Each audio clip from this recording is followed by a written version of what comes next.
In our last section, we discussed about RBCs, disorders of RBCs and jaundice. In today's video, we will be discussing about white blood cells.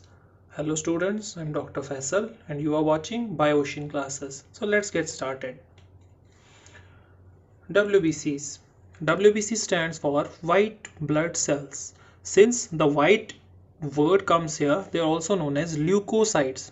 The word leuko means colorless or it means white in color. So WBC cells are those cells which do not possess hemoglobin. They do not have hemoglobin present in them. If they don't have hemoglobin, they usually appear white in color.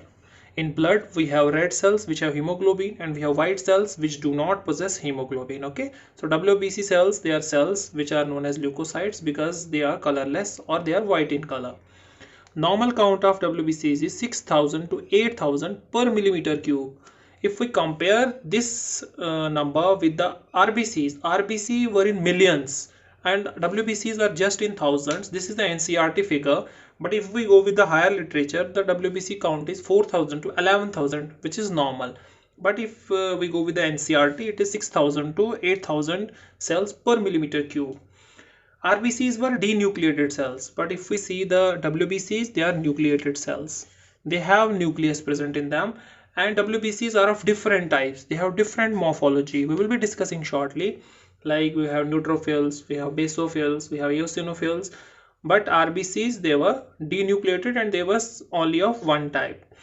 If we talk about the lifespan of these WBCs, RBCs, they were having relatively fixed lifespan of 120 days, but WBCs, according to NCERT, they have 1 week of lifespan, but different WBCs have different lifespan. The shortest is for neutrophils, but if we see in case of our monocytes or lymphocytes, they have several months as their lifespan. So 1 week or several months, this is the lifespan of the WBCs.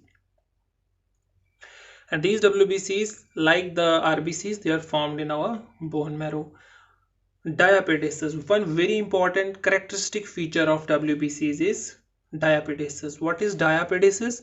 Diapedesis is the characteristic amoeboid movement. Amoeboid movement of WBCs. Okay. This is very characteristic feature. See, normally the WBCs are present in the blood vessel.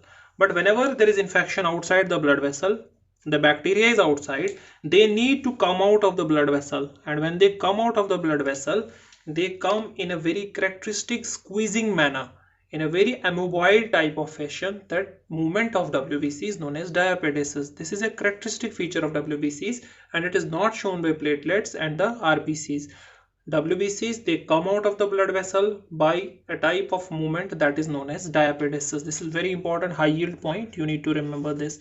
Diapedesis, it is a characteristic movement of WBCs by which they come out of the blood vessel to reach the site of infection. Okay. Now there are certain terms like leukocytosis. Leuko means WBC, cytosis means increase. Whenever there is increase in the cell number of WBCs, it is known as leukocytosis. Usually it happens during infection episodes. Whenever there are infection episodes, the WBC count, it goes up. And there is another term, that is leukopenia. Whenever WBC count, it decreases, it is known as leukopenia. During various stress disorders, or in case of bone marrow disorders, or when we take different types of cytotoxic drugs, the bone marrow, it's not able to produce enough WBCs, that is known as leukopenia. If our WBCs, they are less, it is known as leukopenia. And leukemia, it's usually a term used for cancer of the blood cancer, it is known as leukemia. The cells of the blood, all of them, they are formed in the bone marrow. All the cells, they are formed in the bone marrow. Okay, and once they are formed in the bone marrow, then they are released into the circulation, and in circulation no blood cell divides. All the cells which are dividing, they are present in the bone marrow. No cell divides outside the bone marrow except lymphocytes. Lymphocytes develop in the bone marrow, then come out, and they can divide outside the bone marrow. Again I am repeating, no cell of the bone marrow, no cell of the blood divides outside the bone marrow, but lymphocytes can divide outside, like in tonsils, Peyer's patch, they can divide outside. Okay, in one line, if I say the function of WBCs, the function of WBCs is protection. they give us immunity. The WBCs, they give us immunity. They are involved in the protection of our body. We will discuss in the human health and disease what this immunity is, but here you just remember they are the protective cells of our blood. They protect you from different kinds of you can say foreign antigens like bacteria, viruses, fungi. They give you protection. Now we have to discuss the classification of these WBCs, how these WBCs they are classified. This is a very important flow chart. Let's classify the WBCs. See, we have WBCs. What we have done, we classify the WBCs into two types. We have granulocytes and we have agranulocytes. How we classify them into granulocytes and agranulocytes? See, when we see under the microscope, WBC, they have two kinds of appearance. Some WBCs, they have dotted appearance and some they have finer appearance. कुछ WBCs जब हमने microscope के नीचे देखे, उनके अंदर छोटे छोटे ग्रेन्स थे, डॉट्स थे. They were known as granulocytes. और जिनके अंदर डॉट्स नहीं थे, they were known as agranulocytes, without granules. So WBCs which possess granules, they are known as granulocytes. Which do not possess granules, they are known as agranulocytes. We have three types of granulocytes: eosinophils, basophils, and neutrophils. And how we classify them? See, when we saw under the microscope, we saw some kind of granules.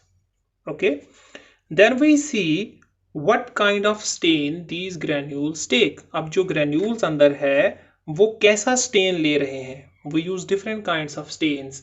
If the granules they take up acidic stain, if the granules they take up acidic stain, they are known as acidophils. They are known as acidophils. Fill matlab loving. They are acid loving. They take up acidic stain. They are known as acidophils. Another name is eosinophils. Okay, because the stain is eosin. Eosin is acidic stain. Okay, if this stain it is taken by the granules, the cell is known as eosinophil. Some WBC cells they take the basic stain. They are known as basophils. And some WBCs they take both acid and basic stain. They are known as neutrophils. So first we saw under the microscope some granulocytes, some agranulocytes. Now granulocytes, some take acidic stain, some take basic stain, and some take both the stains. Which take acidic, they are known as acidophils. Which take basic, they are known as basophils. Which take both, they are known as the neutrophils. So on the basis of microscopy, we have classified the granulocytes. Similarly, agranulocytes, they are classified on the basis of appearance into monocytes and lymphocytes. And lymphocytes are further classified into T lymphocytes and B lymphocytes. Okay, what are the functions of these monocytes, lymphocytes, eosinophils, basophils, and neutrophils? We will discuss in the subsequent lecture. Here, just to summarize, WBC cells, they are the least numerous cells of the blood. They are helpful in our infections because they provide us immunity. They have a very characteristic feature of diabetes. How we classify them?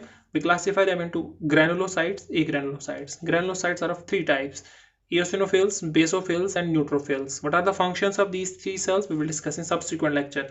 Agranulocytes, which does not have granules inside, they are of two types: monocytes, lymphocytes. Lymphocytes are of two types: B lymphocytes and T lymphocytes. I think this is all about the basic WBC and the classification. In subsequent lecture, we will discuss about functioning of these different WBC cells. If you have any query, you can write it in the comment box. If you like this video, then share with your friends. Don't forget to subscribe our channel, and thank you for watching.